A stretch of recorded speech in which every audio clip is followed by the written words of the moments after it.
9월 1일 오늘 만나 성경 말씀은 데살로니가전서 1장 4절에서 5절, 8절 말씀입니다.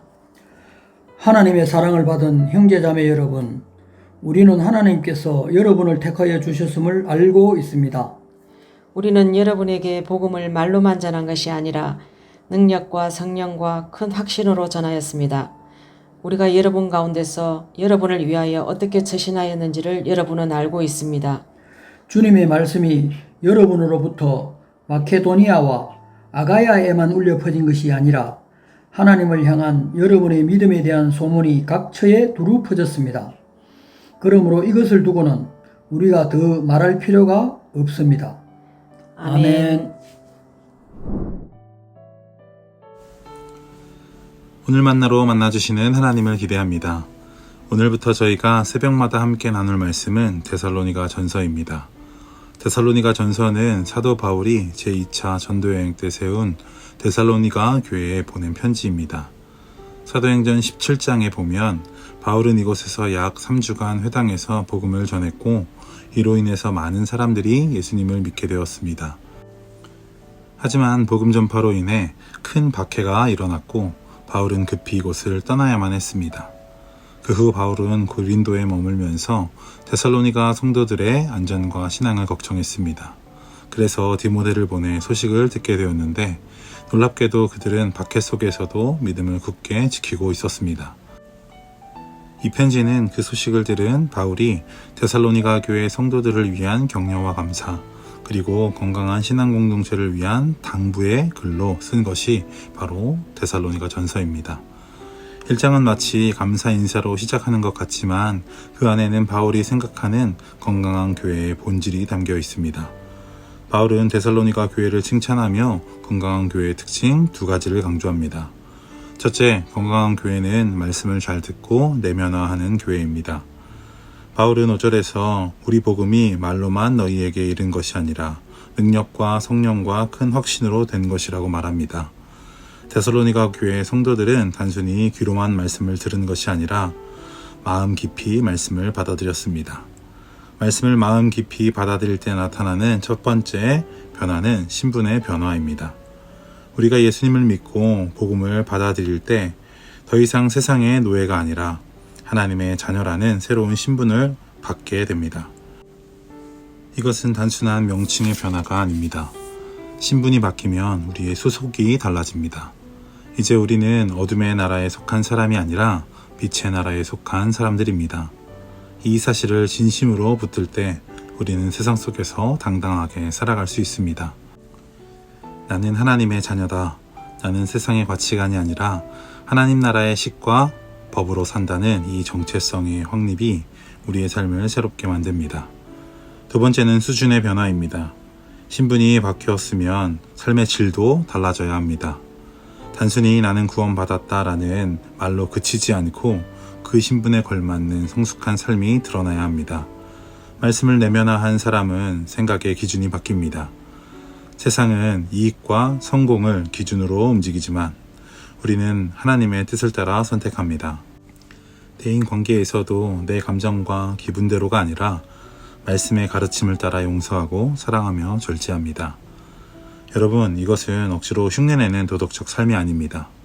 성령께서 주시는 거룩함과 인격의 성숙입니다. 그래서 말씀을 잘 듣는다는 것은 지식을 하나 더 아는 것이 아니라 우리의 정체성과 삶의 질을 변화시키는 사건입니다. 혹시 지금 우리의 삶 속에 하나님의 자녀답지 못한 부분은 없습니까? 오늘도 말씀 앞에서 우리의 신분을 다시 한번 확인하고 삶의 수준을 한 단계 더 끌어올리는 은혜가 있길 소망합니다. 두 번째로 건강한 교회는 복음이 흘러가는 교회입니다. 바울은 8절에서 이렇게 말합니다. 주의 말씀이 너희로부터 마게도니아와 아가야에만 들릴 뿐만 아니라 하나님을 향하는 너희 믿음의 소문이 각처에 퍼졌다. 데살로니가 성도들은 말씀을 자기 안에만 붙들고 있지 않았습니다. 그들의 삶에서 믿음이 드러났고 그 모습이 사람들에게 자연스럽게 복음의 소문으로 전해졌습니다. 여러분, 복음 전도는 거창한 프로그램이나 특별한 재능이 있어야만 되는 것이 아닙니다. 오히려 말씀을 신실하게 붙든 사람의 삶 자체가 복음의 통로가 됩니다. 가정에서, 직장에서, 학교에서 우리는 말하지 않아도 우리의 태도와 선택이 우리들의 삶의 메시지가 됩니다.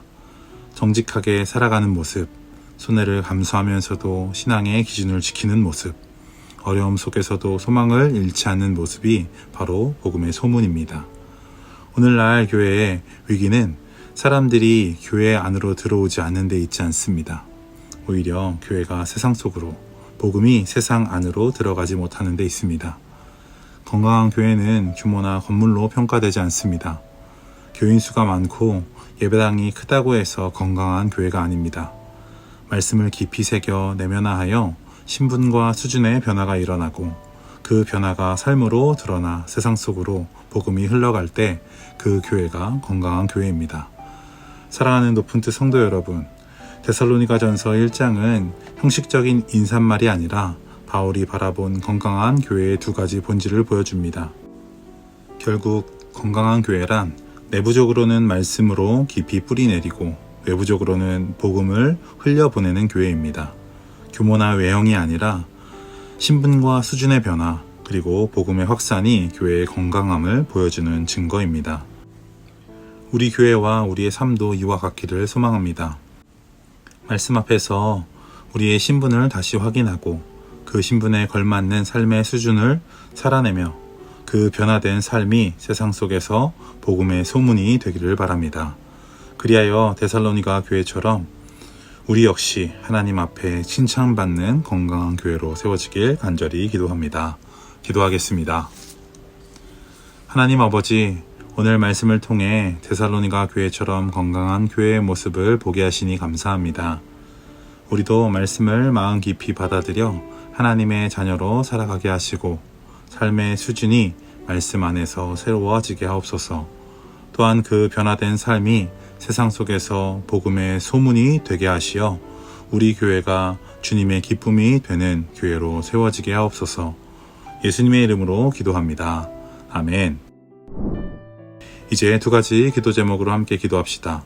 첫 번째로는 오늘 주신 말씀을 기억하며 함께 기도합시다. 우리 높은 뜻 광성교회와 각 개인이 말씀을 내면화하여 하나님과 사람들에게 매력적인 삶을 살아가게 하옵소서. 두 번째로는 해외 선교를 위해서 함께 기도합시다. 각 선교지에서 사역하시는 선교사님들의 사역이 막힘없이 진행되게 하시고 현지인들의 마음을 열어 복음을 기쁨으로 받아들이게 하옵소서. 이 기도 제목으로 기도하신 이후에 개인 기도 하시겠습니다.